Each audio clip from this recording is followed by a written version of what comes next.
Hey, I'm Michael Wenning, co-founder of Passive. 70% of people would take a better job tomorrow if job hunting didn't suck. That's why we built Passive. Our AI learns what you like and keeps surfacing smarter matches and opportunities. It pulls in company culture, perks, and reviews so you can research in seconds. And when you're ready, tailors your resume instantly to beat the filters and land interviews faster. Download Passive on iOS and let opportunity find you. Really, the number one blocker for sort of all things talent development in organizations, I think, are individual managers. Internal mobility. It's motivating, right? You get attachment to the organization. You can see what the future looks like, but it is less clear what the value proposition is for an individual manager. But if you don't fully jump in, it won't work at all. Individuals made lateral moves. They paid off tremendously. 3, 4, 5 years down the road, they made a ton more money, and they were like a step and a half ahead on the organizational hierarchy. If you want these 5 stars that you've recruited to stay, you have to give them a pathway, like let them know what it's gonna look like so they feel like they're developing. If you don't want your people to shop themselves around, be a better manager.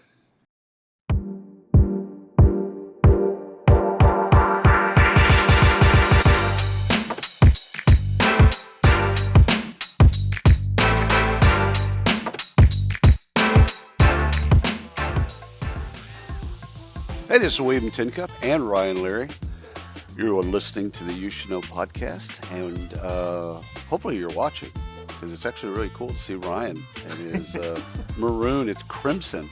He's kind of repping Alabama right now. I love that. But the problem is I just realized as I'm looking at the screen now, I've done the no. I got stripes.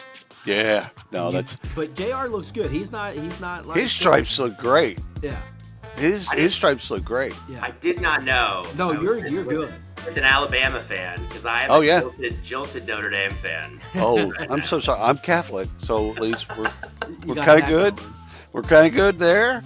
Y'all should have been, in my opinion, once I watched the game, Georgia and Alabama game. They got -3 rushing yards for the entire game. They didn't deserve to be in. Kind of sounds like the Eagles tonight. I wasn't going to bring it up, Ryan. I wasn't going to bring it up. Literally wasn't going to bring it up. I'm like, you know what? He's already going through enough emotions. I don't need to do that bit. But yeah, and I think it's, I think it's good that y'all pulled out of the bowl system, because I like some of the traditional bowls, but like and no offense, but like the Cheese Whiz Bowl or whatever. Like something.com bowl. Like I have nothing for that. However, but yeah, y'all got cheated, legit, and I'm a hardcore Alabama fan, so that's glad we got this on record. It's on record, and it's true. It's true. So listen, getting into your background, we have J.R. Keller, is a Cornell, and I won't mess up your title because I'm gonna let you tell us your title. So why don't you introduce yourself? Tell us a little about you. Sure. I'm J.R. Keller. I'm an associate professor here at the ILR school at Cornell University, and I'm also the faculty director of our Executive Masters in Human Resource Management program. And ILR stands for? It's Industrial Labor Relations. Yeah. But like all good brands like KFC, we only go by ILR anymore. Well, it's a program. It's been around for a bit, right? Yeah. So that's what it would have been called, when people were dealing with labor relations and unions, how to both create them and stop them. So yeah, it makes sense, because it's where it came from. So I get it. So we're going to talk about a bunch of different topics, because your breadth and width of knowledge of HR is really, really, really interesting. And so rarely do we get a guest like you that we can kind of talk about a lot of different things. So I think we're going to kind of use that, right? We are. So, and JR, so you do a lot of research, and you've written a lot. Why don't we start that? What are you researching today? What are you working on today that's interesting that we need to know about? Nice. Yeah. The vast majority of my research is around sort of 2 topics that I think are pretty complementary. One is how companies can make better hiring decisions, in general. So whether you're hiring internally or hiring externally, my real focus lately has been more on the internal mobility, sort of how do we create pathways for mobility? How do we make better internal hiring decisions, talent acquisition, talent, sort of redeploy talent inside the organization. Been looking a lot at sort of how firms can use the external labor market strategically to sort of benchmark their current employees and see how they do that. Where does it work? Where does it not work? How do employees react to that? Is that based on skills that you're saying? Some of that, where who has what skills and where do you deploy them at what time? Like just in time in the manufacturing world, how do we have the just in time skills? Is that what you're? Yeah, I think. Okay, so I think that there is. I think that's like the dominant discourse is around skills based hiring and skills based sort of talent deployment. I think how you actually do that and like whether that's actually happening in reality it's much more challenging. But I think that's what organizations would really like to be able to say. We're actually doing everything based on skills. I like that you said that, because I tell people all the time, like the Communist Manifesto, when you read it, it's genius. It's absolutely a work of art. It's genius in theory. Once you put it in practice, talking about practice, when you put it in practice, it falls apart.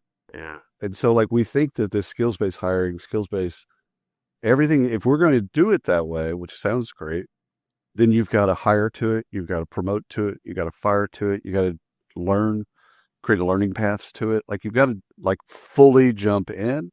And I think you have half a chance of making it work. But if you don't fully jump in, it won't work at all. In my opinion. Now, of course, you're the professional, so take all that, crush it. I'm good. Listen, I'm the researcher. So I try to, a lot of times I think what researchers do, especially sort of in the HR field, is if you talk to enough people, which is what I think one of the awesome parts of being here at Cornell is, we have a Center for Advanced Human Resource Studies and all these graduates in senior HR and CHRO roles, is that you talk to people and understand what's going on, and then you kind of demonstrate it empirically. So it's not all, a lot of that sort of distilling what's actually happening into practice and kind of trying to, I think, put some numbers and facts behind it. Yeah. So we talked about this a bit previously, but with internal mobility, why is this so difficult? Like, what's the deal? Like, why it doesn't feel like it should be as difficult as we make it? Where's the blockers at? Well, there's so many potential blockers. I think that the number one blocker, really the number one blocker for sort of all things talent development in organizations, I think, are individual managers. So supervisors, frontline supervisors, like the people who are directing other people and are responsible for other individuals. And I think part of that's maybe a lack of training or lack of experience. But I think part of it is, that I think the idea behind internal mobility, a big part of this is that you can have career progression within the organization, right? That's the whole promise. We bring you in, we develop you, you can make more money, right? Have more responsibility, develop more skills. You could build a career here, but that also requires like your current manager to champion you and to let you go. And a lot of managers engage in sort of the way that I've talked about it when I've studied it is talent hoarding. Yeah. Nefarious activity, hold them back. Yeah. Well, I think so. I went further in my mind as you were speaking to bad managers, poor managers, and great subordinates cover up their incompetency. And so some of it is maniacal in the sense of I'm going to hoard these people just because it makes my job easier. And some of it is more or less I'll get exposed if I let that person go. And so, and again, great managers, what I found in great managers is they love where people go and go on and do great things. And it's like a badge of honor where they're like, oh, I had 10 interns this summer and they're all doing great work. And so like they're talking about it in a positive way. These people came through, they learned, they gave a lot of value. Now they're on to great things and they love it. Like they take pride in it. Whereas bad managers, they don't. That's again, it could be just hoarding. It could be as easy as that. It's like I got the talent. I'm gonna keep the talent. Or it could be some darker things at play. Yeah, I think a big part of it is like when you think about internal mobility, right? Like there's a really clear set of benefits for the organization, right? You're moving people around, you're developing skills, you're moving people to where they're going to be most productive. So it creates the most value for the organization. Ideally, the employee gets rewarded too. It's really great from an employee perspective, right? It's super motivating. Right? You get attachment to the organization. You can see what the future looks like. But it is less clear what the value proposition is for an individual manager. And, that really was like, I have been thinking about this it's been one of the hardest things. I finally, a couple of years ago, published a study on this, but it took me a decade to figure out, like, how do you study hoarding? Because do managers actually admit to it? Nobody actually wants to admit to hoarding. Right. No. So you can't really sort of survey people about this. And so, I think having talked with a whole bunch of managers sort of over the course of my career was this idea that,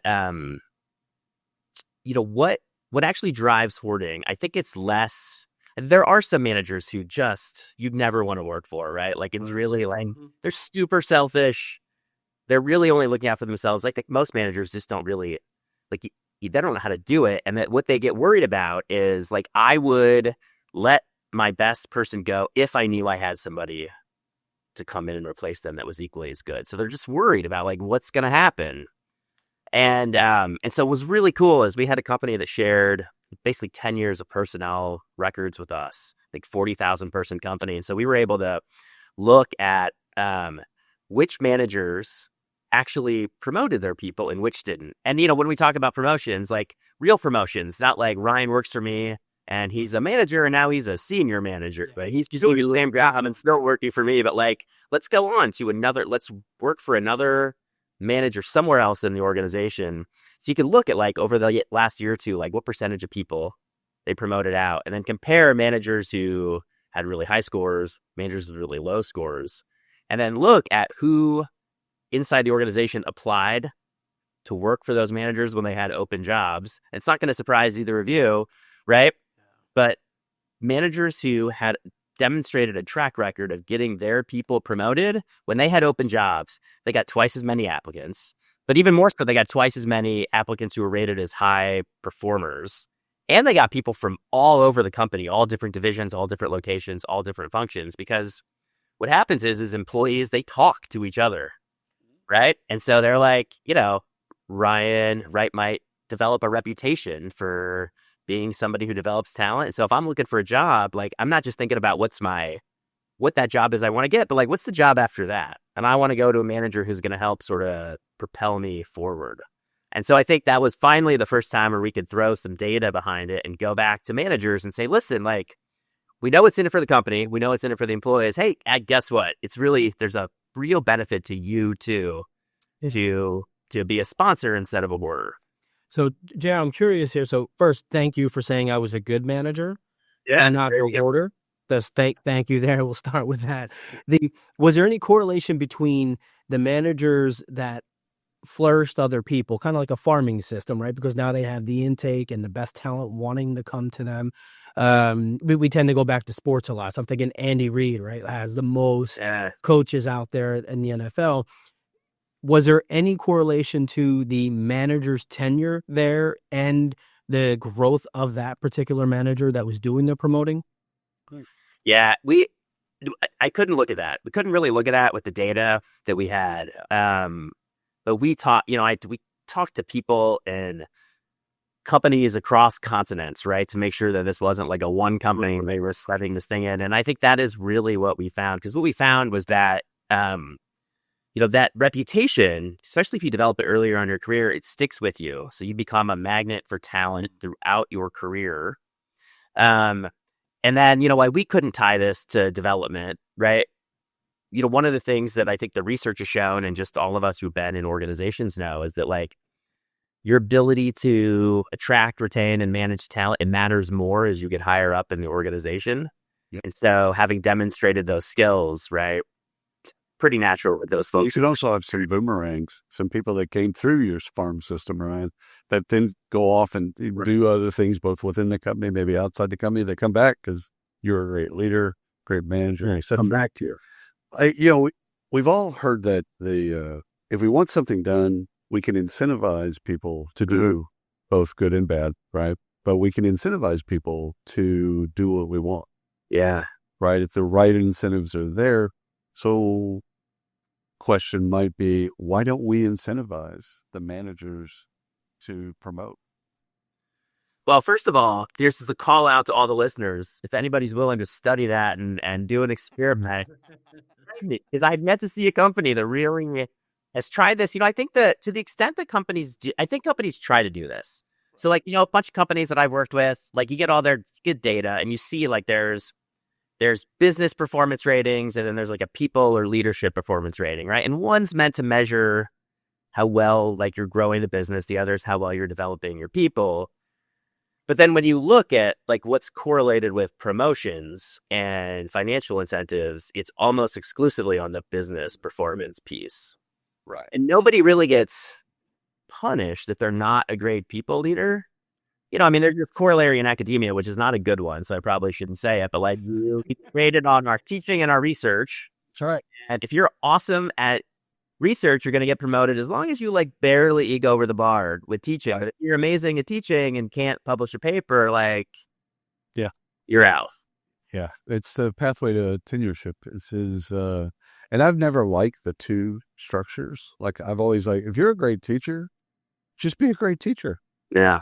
And just do that. And if you're a great researcher and you don't like teaching, there's so many researchers the professors that I work with that, they're just great researchers and they love research, but like getting in front of 50 kids, 100 kids or whatever, and taking them through some like that was not fun for them.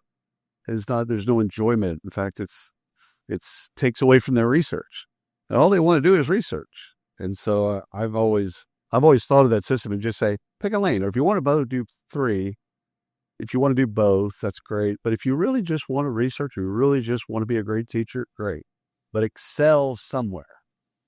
Yeah. We could do a whole nother podcast if you want to read academia.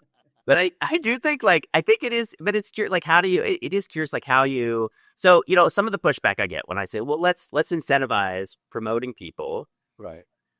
So if you're cynical, right, I think the pushback I've heard is, well, you're just going to get managers to try to get rid of the people they don't want to work for. They're going to promote people before they're ready or promote their crappy employees. And there's gonna be if they were rated at a 4 to 5, you can only promote, you can only promote all-stars. Yeah, there you go. Yeah. Like we had a rule at Walmart 100 years ago. There was an unwritten rule that you couldn't promote trash. And so if somebody went to ladies wear and they just sucked in ladies wear, you either trained them up, or you fired them. But you couldn't promote them to electronics. Mm-hmm. So we did, and no one talked about it. Yeah. But it was an unwritten rule. Yeah, you just didn't promote trash. You didn't take your problem and push it to another department. And I love that because, and now we talk openly with employees when I would manage the departments and just say, hey, listen, if you want to go to another place, cool, I'm down. Mm-hmm. However, you got to be excellent. Well, William, I think that's your point, Ryan. You asked about like other blockers, right? So a manager can be a blocker. There's also this the primary way that people move in organizations is like eventually like there is like a job opening somewhere. And so even if it's sort of filled through networking, like there is like an official job posting that you need to apply to. Right. And a lot of companies, I think, I'm not saying they're not thoughtful, but I don't think they think through the logic of like what the rules are about who can apply and when. So part of it is like, one, like, do you have to be in your role a certain amount of time? And like, are you artificially constraining people who could move earlier? Right. But you also want them to develop skills. So you might not want people to get a job and apply in another month. And then like, at what point do you need to let your manager know? Like, do they need to sign off? Right. You can imagine there's some risk about how you approach that politically, right? If you want to leave your current manager. And sometimes you actually do want to leave that manager. Yep. Right. It's not just development, but you want to. And so and that could discourage people, right, from actually pursuing those. So, the company you think about, you build these structures, you build an internal job board, you send out newsletters, you publicize all this stuff. But if I'm scared about having to inform my manager, or there's sort of some time and role rule, I think that can constrict sort of really, it's not as free of a market as maybe it could or should be. Yeah. I could see the political side getting emotionally in the way, but I think AI in general, but we're getting into the specific parts of AI, the speed of business is it already has, it's going to increase. Like that idea, kind of an old timey idea of you got to be here 90 days. And then, you got to be here 9 hours. So, I don't know about skills.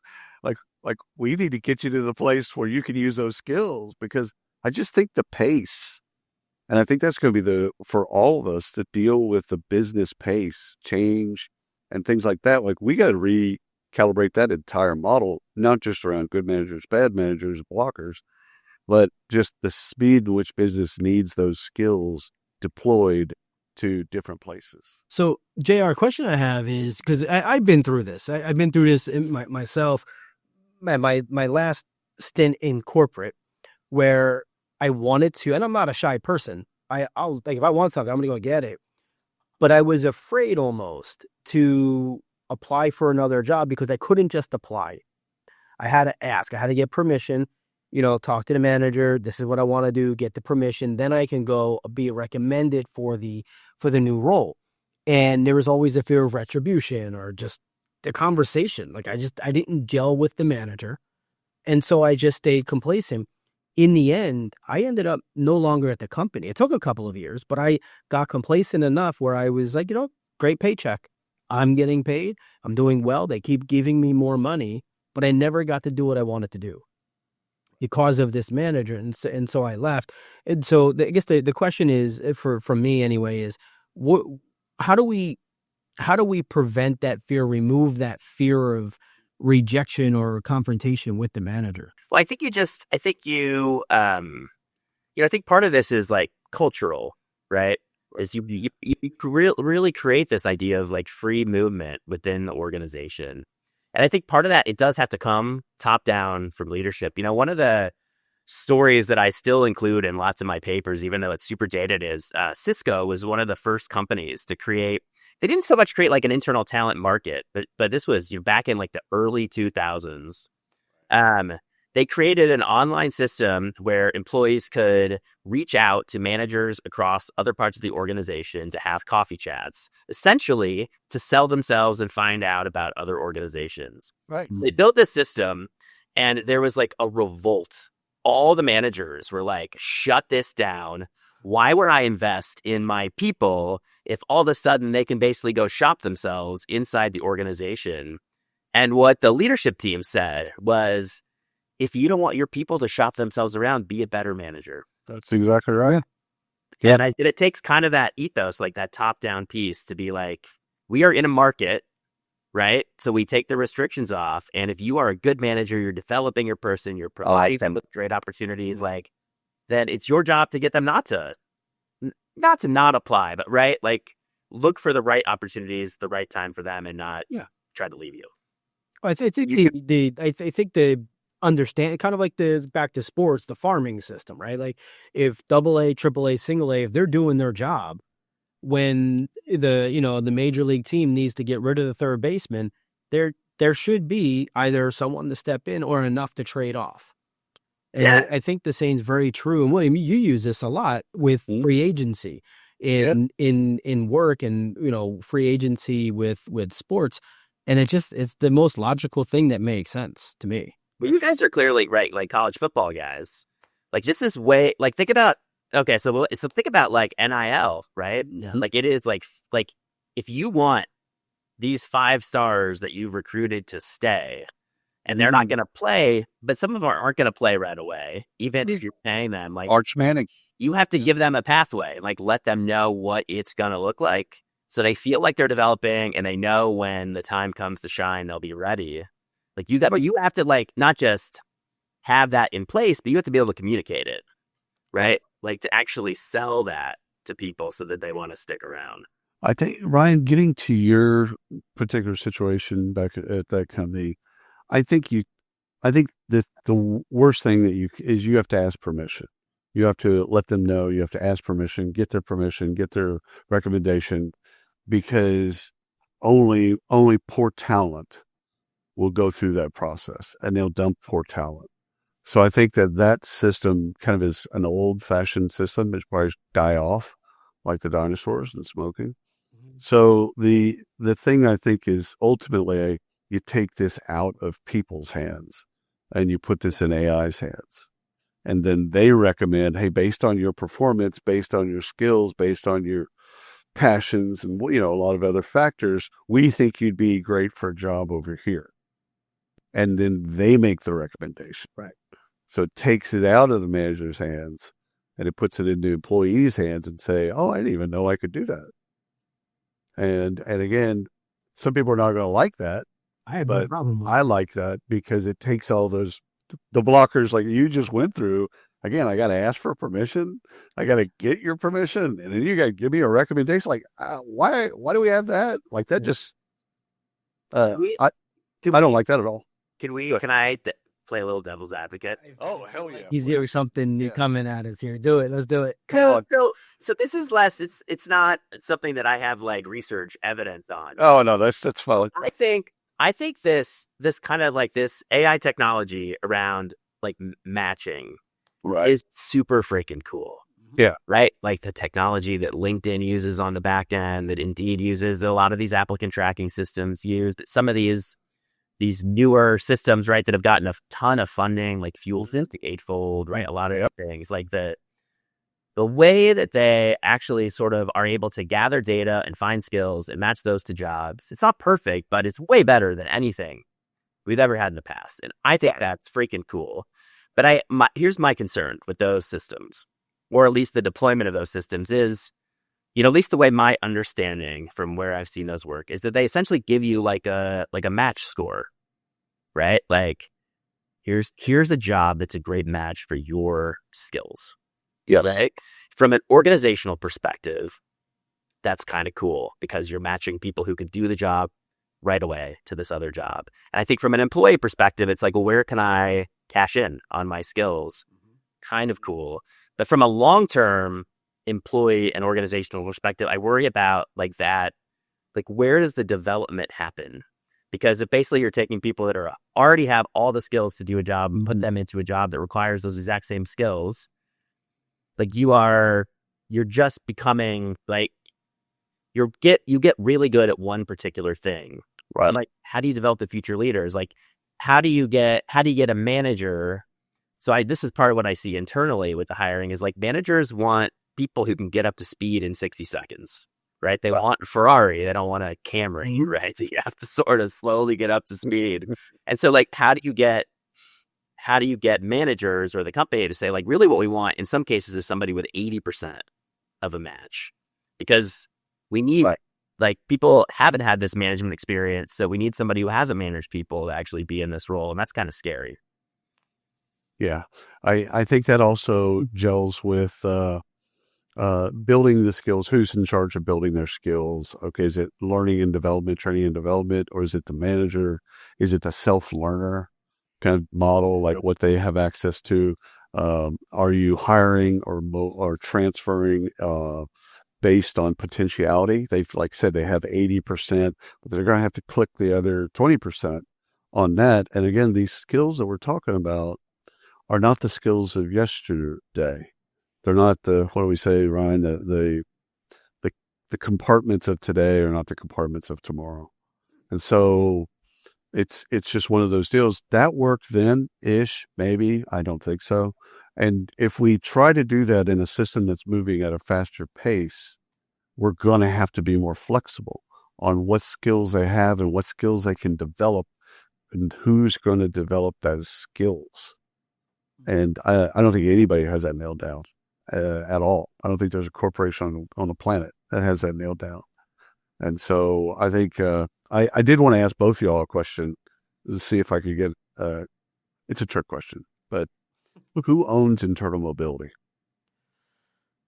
JR, I'll let you go first. Who? Yeah, I did that. Just put it to the guess, Ryan. I mean, Damn, that's harsh, dude. people are here to hear. Who owns it? Oh yeah, fair enough. Yeah. So He just for those that are listening and not watching, he just rolled his eyes. Jared just rolled. Yeah, well, because I don't have, so I see two paths for this, right? Yes. So one, it's in a learning organization, whatever that is, or traditional learning and development. The other is in talent acquisition. Oh, and I think a little bit that this should. I think it should reside in talent acquisition. okay. My sense, because I think that I'm gonna crush your dreams. Go ahead. That talent acquisition does. We are really internally, like it is talent acquisition internally, right? Moving people around is putting butts in seats or skills to roles. And I think that's a lot where that sort of expertise lies. And then I think you don't get as much of a disconnect, right? I also think then when you're hiring externally, you're hiring knowing how people are moving around internally. And like, I think that organizations, and some organizations have this, but some larger organizations, they're not a ton. Like, I talk to a lot of talent acquisition departments, huge ones, really well resourced. But you ask them, like, how many internal recruiters do you have? And it's either 0 or like 3. We have 3 internal recruiters and 75 external recruiters. But like, who is sort of Who owns it? to these? Somebody's got to own it. And I think owning that, like, that's kind of that'd be you go TA. All right, Ryan, what do you got? Yeah. I'm not far off from the reasoning. I think this is more of a culture thing for me in the organization. However, I think every step of the way they believe I think TA thinks they own it. Hiring managers think they own it. The only ones I don't think they own it is the employee. I think the employee feels like everybody owns it and they need to be. And which means that if everybody owns it, nobody owns it. What I kind of feel, what I've always kind of felt is executives own it, right? Like there's an executive somewhere, someone owns it there and pushes it down. But I really think it's up to the employee to own it themselves. And I know that's not the right. No. It goes back to a longer question of who owns your career, who helps you with career management. Yeah. Does a company help you with career management, or does the individual manage their own career? I feel like you're going to crush both of this now. So. Oh, hell yeah, of course. Because historically, talent acquisition, recruiters in general, they get to onboarding and they drop the baby off and they focus on the next rec. That's basically, for the history of talent acquisition, the line of demarcation between recruiting and HR is onboarding. And that, whether or not we like that or not, that's just how the world has worked previously. And so TA, we know a lot of professionals in recruiting, and they say they care after onboarding, but rarely do they check in with the people that they've hired, the company has hired, because they're on to the next thing, like JC, on to the next one. They're on to the next job rec. And that's their job, is to get those bums in seats, or, whatever. They've got to get the butts in seats. And so they're working 40 recs. How can I go and focus on somebody's internal mobility?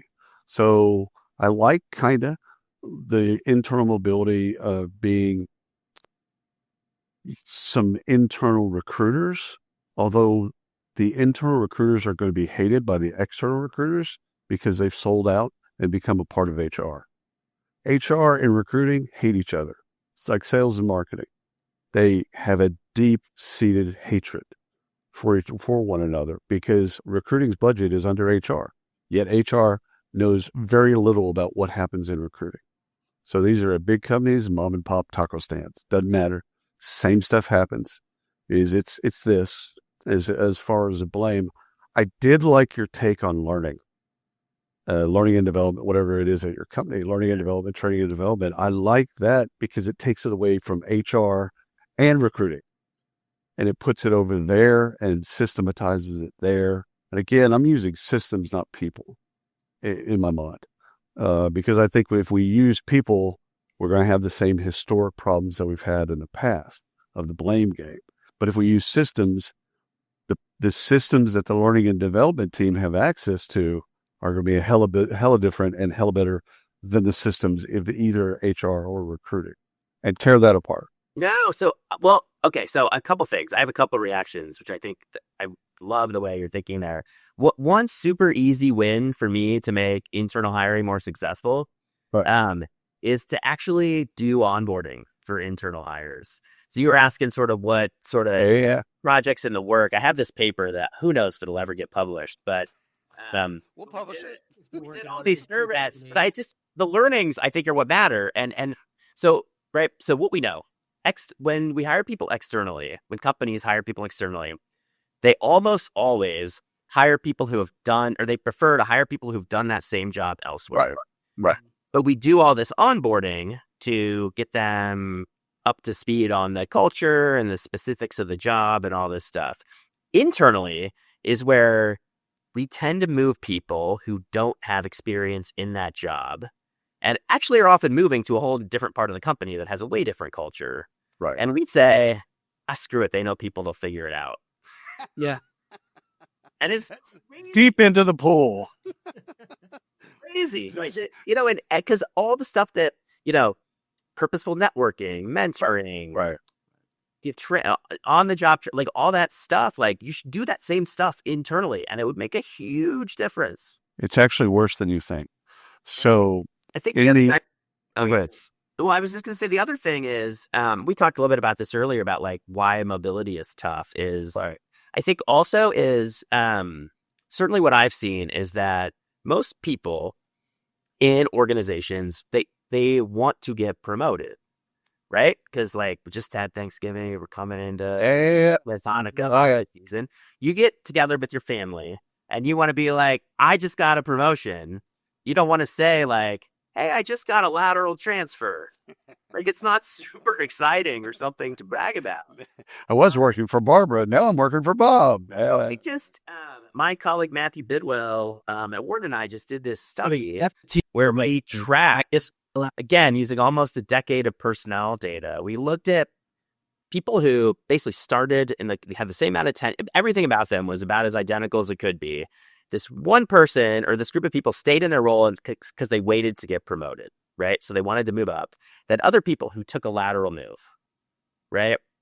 And then we tracked whether like the salary and career advancement progression of those people over time.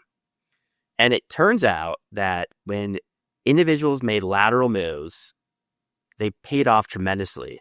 3, 4, 5 years down the road, they made a ton more money. And they were like a step and a half ahead on the organizational hierarchy. And you know how flat hierarchies are. So that's like a big deal.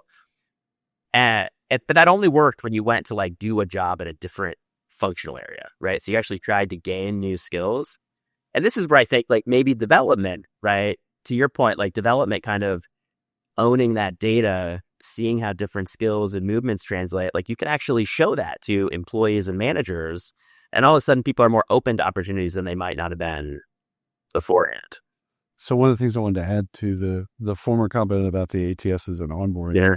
So there's a bunch of data in the ATS that's about passions and desires and what they want to learn and, all of this stuff, this real cool stuff. Ryan grew up in recruiting, so he can tell you a little bit more eloquently about that. But you get to know the person, the hiring person. What do you want to do? Like, what do you really want to learn? And it's trapped in the ATS. It doesn't even get pulled through to onboarding. And so I think there's an opportunity there for development to then say, I want to see everything in the ATS so that I can find out, they want to learn Java or, whatever the bit is they want to do. They want to learn that. Okay, let's put them on a learning path. Let's get them on a journey. And then again, connective tissue onboarding, but they're going to have to reach into the ATS to grab those notes because they're not presented anywhere other than in the ATS. That's really interesting. It's trapped. It's trapped in that little silo, that little tech. And then once you get to offer letter and then accepted, it moves to onboarding, it goes to HR. And then they get in the HRS, they get the, payroll, all that stuff. But for development, they've got to reach back into in my opinion, they've got to reach back into the ATS and pull out those things because they're there. The data's there. It's just not being harvested. And from an employee perspective, I've told people this stuff, so somebody should know it. I'm getting communicate. Yeah. If they already had that knowledge, especially with AI, if they had that knowledge, then the development person is starting off with some data like, oh, okay, hey, I heard when you talked to Brian early on that you really, really want to learn about kind of AI engineering. Okay, so tell me a little bit about that. And then again, put them on a career path, put them on a learning path, excuse me, and get them to learn those things. They told you. Yeah.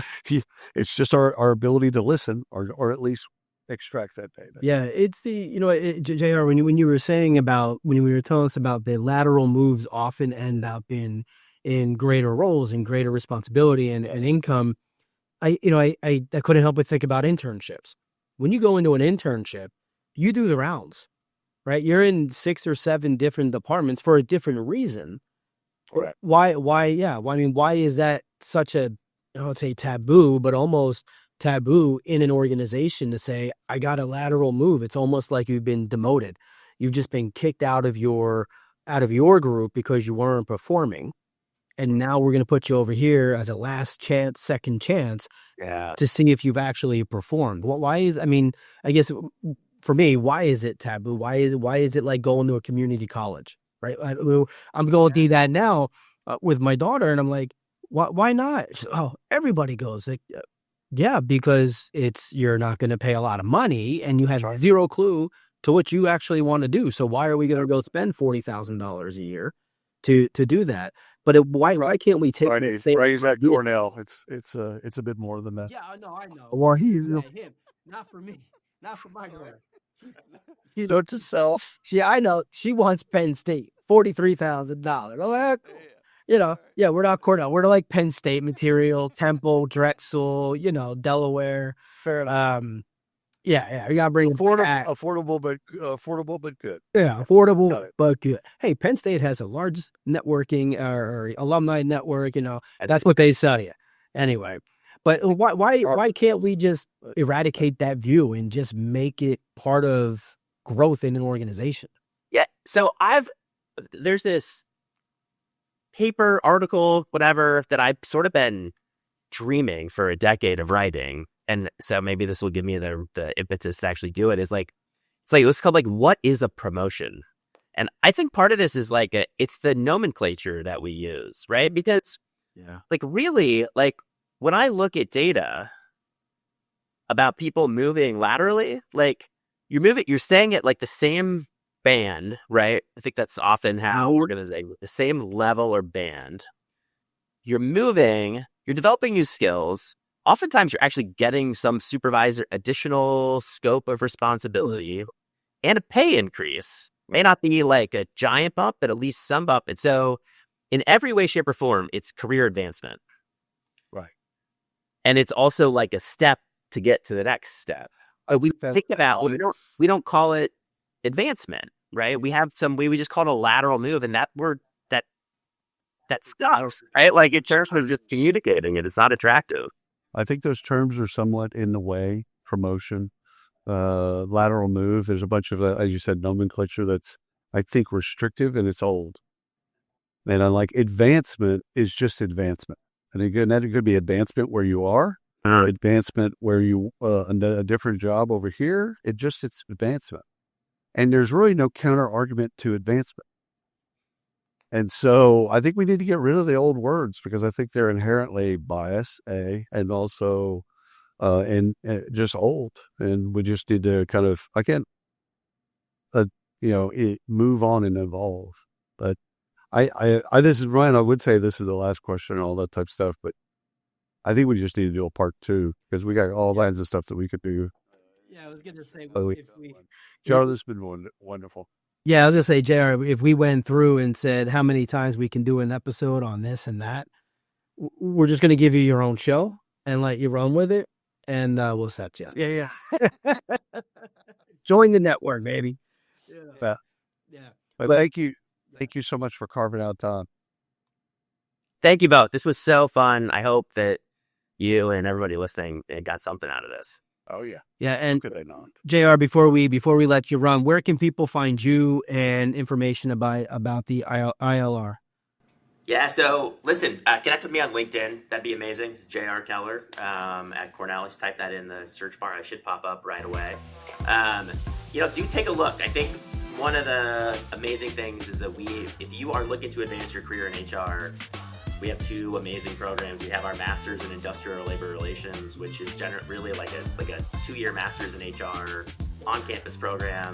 The program that I run that I'm super excited about is for folks sort of 8+ years in HR that really want to take that next step up to senior leadership. It's a 15-month sort of blended 3 weeks on campus, 15, the rest of the time doing some really cool online stuff with Cornell faculty. It's our Executive Masters in Human Resource Management program, EMHRM.